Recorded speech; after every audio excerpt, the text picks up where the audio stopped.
Hey there, you, me, and DC fans, and welcome if you are new. I am the stepson of Krypton, And I am Mantis. and today we are bringing you a video back on good old StreamYard. Hopefully, it'll be a little bit better. We tried a different platform there for a little bit, Streamlabs, and it was not working so well.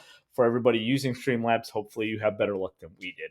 But today we did want to discuss the last laugh. Mantis, are you ready to get into it? Yeah, let's go. Gotta build the suspense. Dun dun dun.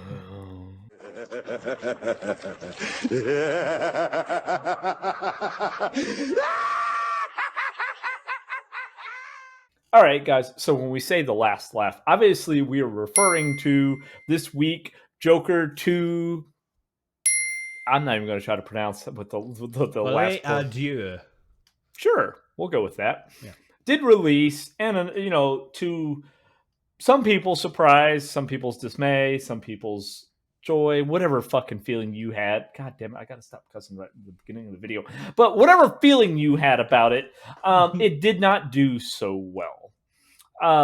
There's a lot of rumors circulating as to why. So, Mantis and I were discussing some of the videos we were going to do for today last night, and we were talking about this one a little bit.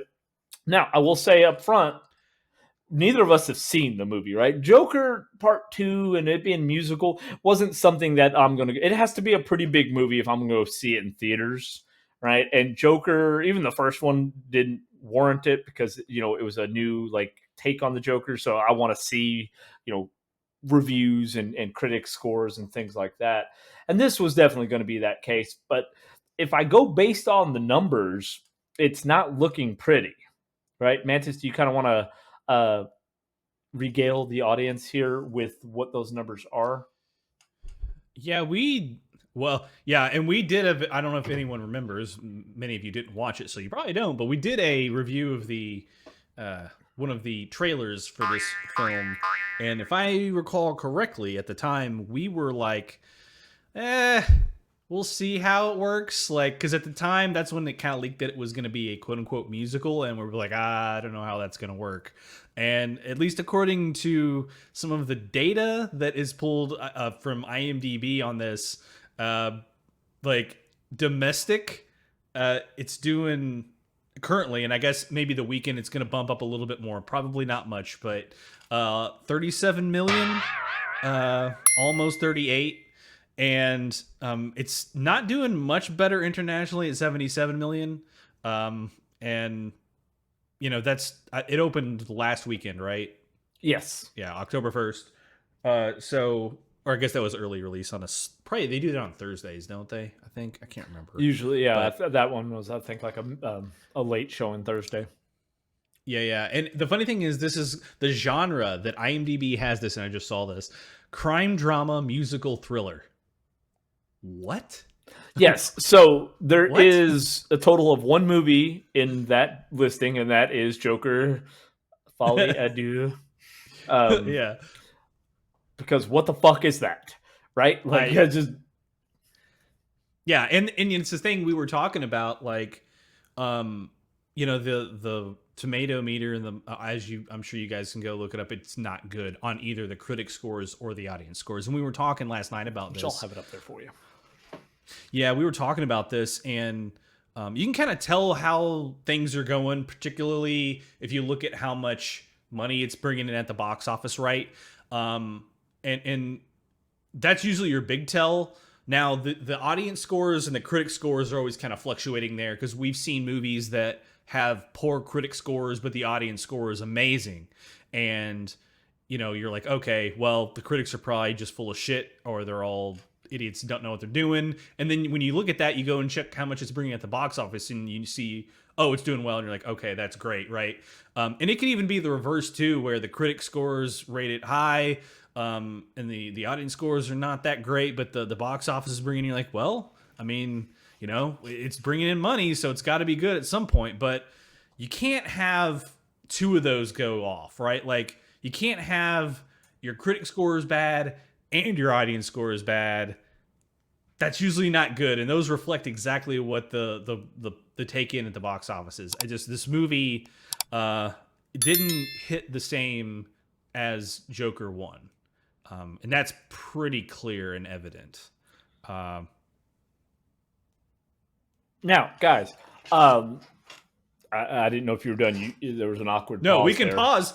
We can pause. I'm traumatized from the audio issues we have. I'm okay with pausing in between each of us talking.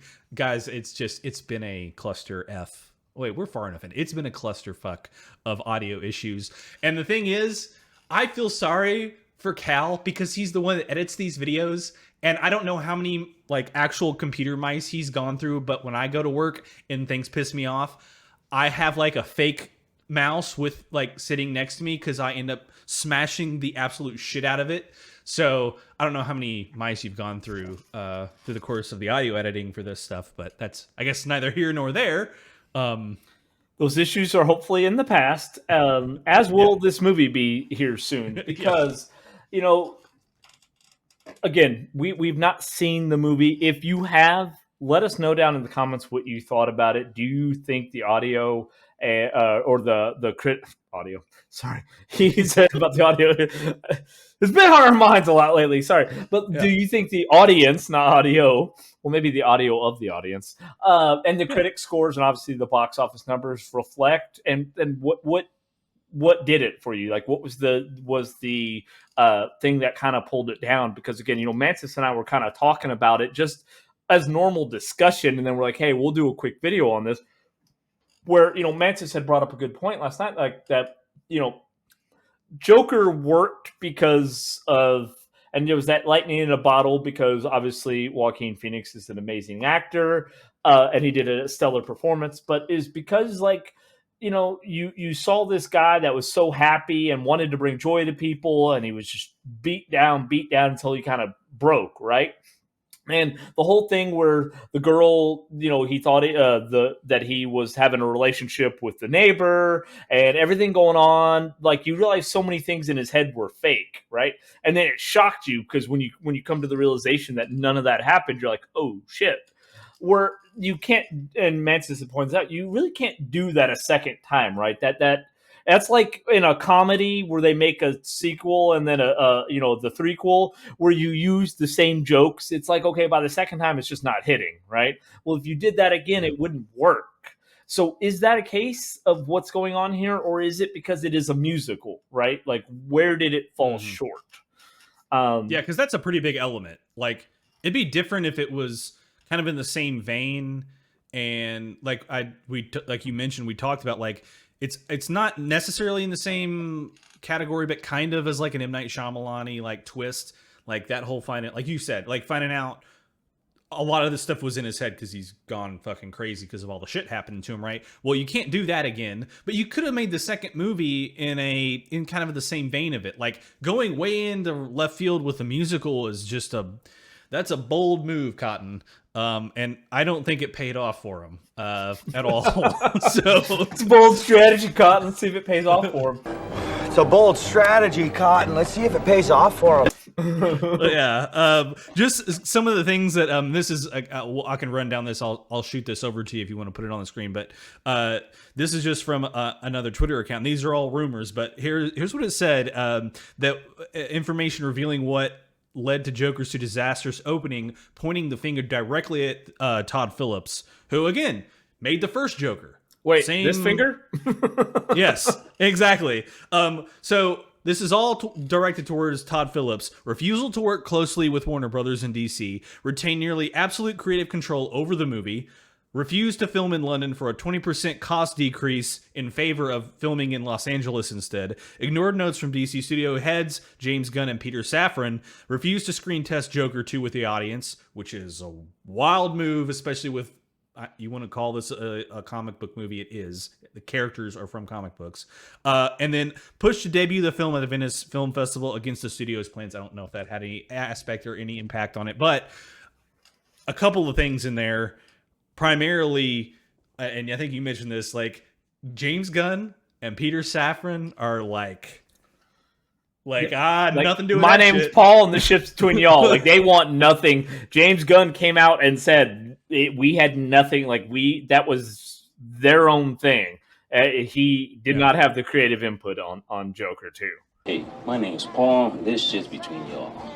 Clearly. Everybody's And again, is keeping clear of it. yeah, we're not. I mean, you guys think we're constantly just over here jerking off James Gunn. In this case, I'm not saying he did a good thing by staying away from it, whatever. But like, he's not stupid either. Like, he probably saw the direction that Todd Phillips want to go. So he's like, nah. Now, here's the thing. So what it said was that the exact quote that I read was that this, like, DC Studios had nothing to do with this movie, right? Really? Okay, Because so DC Studios didn't. Okay, so is it a case where who made this movie? What studio filmed this? It's like a case like with Sony, right? Where you have Marvel characters. They licensed it. Yeah. Okay. And they license, so it's like you have the Marvel character, but Sony Pictures, things like that are kind of doing this. I'm not saying Sony was the one who did that. Sure. I don't know exactly which studio did the Joker. But DC didn't. I will look it up. It will be on screen before you guys crucify me for not knowing. I'm sorry. But yes, because I do remember, like, I read the thing. It's a DC Studios had nothing to do with this because, when we were initially talking about it, I was like, dude, even if James Gunn didn't have any creative input or any of this stuff, I'm like, if you're the co-CEO, say, dude, fuck that. You're not doing this, right? You gotta have some balls, right? A little testicular fortitude.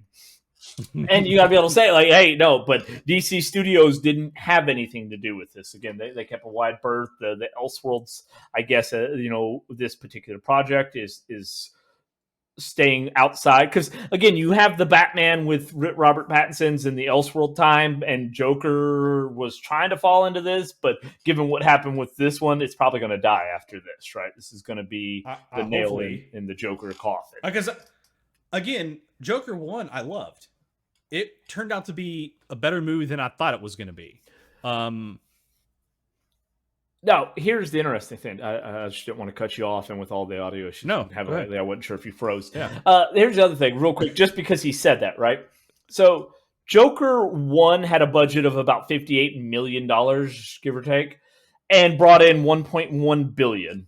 Whereas Joker 2 has a budget of $200 million, and thus far has not even recouped its what it cost, right?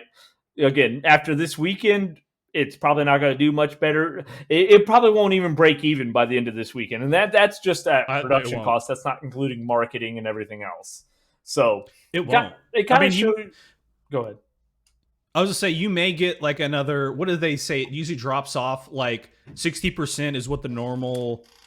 Is what it is. I can't remember. There's like that percentage where normal movies drop off from the first to second weekend. If they're big titles like Deadpool, Wolverine style, Avengers style, high 50s to low 60s is out. Like, that's crazy if you drop off that much. But your typical regular movie, which I think a lot of people would probably put Joker in, 50s-ish, 60-ish range is probably about the norm. Also depends on what they're going up against, right? Like, what do you have coming out? Kind of like, we talk about, like, next year, you're going to have Superman release, and then, like, 2 weeks later, Fantastic Four is going to release. So, like, Superman's not probably going to drop off that much. It's not up again until it goes into its probably, third weekend, and then it's going to go up against Fantastic Four. Whereas this, there's nothing else going up against it right now. But it's still probably going to drop off more than 60% just because of, when you have the fan score and the audience score and the critic score right in the same area. I mean, they're within just 2 points of each other. That's a bad sign, right? And the box office numbers reflect that. And the thing is, you mentioned this at the very beginning of this video, and this will kind of be my last thoughts because we're going a little long here. The way, and I'm kind of the same way. Like, it takes a lot for me to go watch a movie at the theater.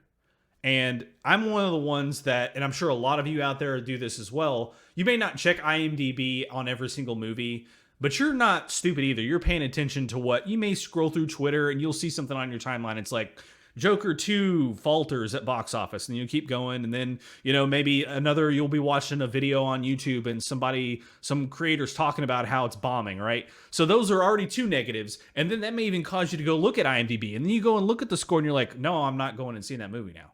All of a sudden, there's all these things where, social media, YouTube, IMDb, that may, I don't know, 20 years ago weren't a thing, and you may have gone and seen this movie and it may have made more money, but now that margin of error is so slim, as well as you have so many of these outlets pushing whether it's good or bad, the night it comes out, that it's pretty, the writing's on the wall, and you don't get maybe some of that residual money that people that were on the fence would have given you.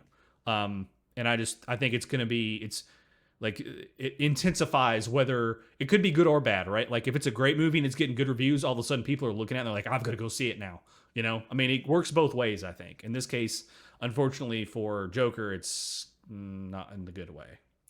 Well, and piggybacking on that, kind of my final thoughts, so we can wrap up here, is that, it was different back in the day when you didn't have social media, where things like information is lightning fast. Like, I remember we went and saw Deadpool Wolverine in theaters with our buddy, and like, we got out of the theater and we were already getting things from Comic-Con, where the Deadpool Wolverine cast was on Comic-Con, and all what's going on with Deadpool and Wolverine as we were walking out of the theater. So information's happening lightning fast. But also, what we talked about at the end of that movie, in the next videos we released, was that, also, I'm having to go pay $20 for a movie ticket now, or close. Like, it needs to be a good movie. And if I don't go see it the initial weekend, and then that's what I read about it, like, I got alerted from Google, just Google, not even like Twitter or any big social medias, because I try to keep up, but I'm not a big social media guy. So we do have our own Twitter page for you, me, and DC and things, but I don't have a personal one. We have Instagram and all that for you, me, and DC, but we're working on the social media aspect, but not real big on it. I don't have personal ones, any of that, or Facebook, any of that stuff. So, like, I got alerted from fucking Google about how bad this movie was, right? So, like, I'm like, oh, now I got to go out into the theater and then spend $20 to see a shit movie. No. Like, I'm not going. Like, it already got crucified by day one, because information travels so fast. So, I don't know, guys. Let us know down in the comments, though, if you have gone and seen it. Did you like it? Like, is some of this wrong? Now, again, we just kind of gave some ideas of maybe what could have drug it down. Obviously, since we haven't seen it, we're not saying it was bad. We're just going by information we've given out. So don't yell at us saying, like, oh, you haven't even seen it, it's not terrible. We're not saying it is or isn't. We're just saying what's been reported. I've not seen it. Go ahead. Yeah. You've not seen it. I've not seen it. Again, we're not saying, I mean, you just said it. I just want to reiterate. We're not passing judgment on the second Joker movie, but everything points to that it's shit. But if you did like it, because that would be going against what all of this is telling us. If you did like it, why? I mean, I'm not saying you're wrong. You could be. I mean, everyone's entitled to their opinion, and that's great. But if you did like it, I'd be interested in seeing why you liked it, because if it was a good reason, maybe all this is wrong and I do want to go see it. I don't know. Well, I think that's a big thing too, right? Real quick, it's just because a lot of people jump on a bandwagon of hating something because it's popular to dislike it, right? Oh, yeah. So if you did like it, why, like, hey, or is it worth at least when it comes out to streaming, watching, right? Because again, I don't have a whole lot of time. Mantis and I, we work full time. We got a lot of other things going with the channel and everything. We don't have a whole lot of time. So when I watch something, it's gotta be for a good reason, right? Hence the Penguin. Good series. Yes. So like, if you liked it, is it worth a watch? Maybe not going to theaters, but would it be worth at least viewing on streaming when it comes out? Things like that. Like, don't worry. Nobody on the channel is going to hate you if they try to, just because you gave your opinion, said you like it. We will bombard them with comments because, like, you're allowed your opinion. If you liked it, great. Leave your opinion. We will make sure that we hound anybody who wants to harp on you about your opinion, because that's not what we're about, right? Everybody's allowed their opinions. including us. Yes, So even though we don't, we're usually wrong, but we don't get as much leeway, right? Nobody defends us, rarely. No. I don't know, but that's okay. That's like we wouldn't have this channel if we couldn't handle it and all that stuff. So, given that situation, if you have made it with us and you are still thinking about commenting, regardless of maybe you haven't even seen it, yeah, while you're considering all that, consider giving this video a like. He's showing you where. I say that. He's showing you the little thing that's going to be showing you what to do, but you got to still do it down there. Subscribing to the channel so you don't miss any more of our content, because we are releasing as much as humanly possible. We were literally just talking about before we jumped on here, like, we haven't taken a break in over a year, and we've only increased the number of videos we're releasing. All that stuff, but it's because we enjoy it, right? We enjoy being able to bring you guys out this content. We want to know that you're enjoying it too. If you aren't, or if you maybe are kind of enjoying it, if there are notes on things we could do better, let us know. Let us know down in the comments, all right? Because we're open to criticism. Yeah, we're still trying to figure this stuff out, right? I'm not gonna, dude. You were frozen on my screen for a minute, and you had your mouth open, just like I was like, "Oh, nope," because you said we're open, and then your mouth just did that. And I was like, "We're not open like that. We're not open like that, dude." It was the funny. Way today's going. It's fine. I'm surprised the damn internet hasn't gone out here. I'm just, Well, we're not on Streamlabs anymore, so we don't have to worry about it dropping out. StreamYard is keeping us going. So. But then, again, subscribing, clicking on the bell also so you don't miss any of our videos coming out, because we do have a lot of content coming out, and definitely let us know what you thought about the movie, as well as, like I said, we asked for help on the channel too, because we're always trying to bring better content for you guys. But the only way we're going to do that is hearing from you. All right. I will say though, I can speak for Mantis and I. We are appreciative of all of our subscribers, both our people who've been with us since the beginning, plus all the new ones we've been getting, and the comments. You guys are the reason he is watching Peacemaker right now, right? Because you guys liked the video and you helped me out, all right? So I definitely appreciate that, guys. And I am watching it. He can confirm that. I am watching it. I can. I'm testing him. And I will say, I don't know if we're going to do a video on it, but a sneak peek, I am enjoying it. Yes. So I thank you guys. And unless Mantis has anything else. All right, guys. Until this is going to wrap it for this episode on You, Me, and DC. Until next time, we will see you then. Later.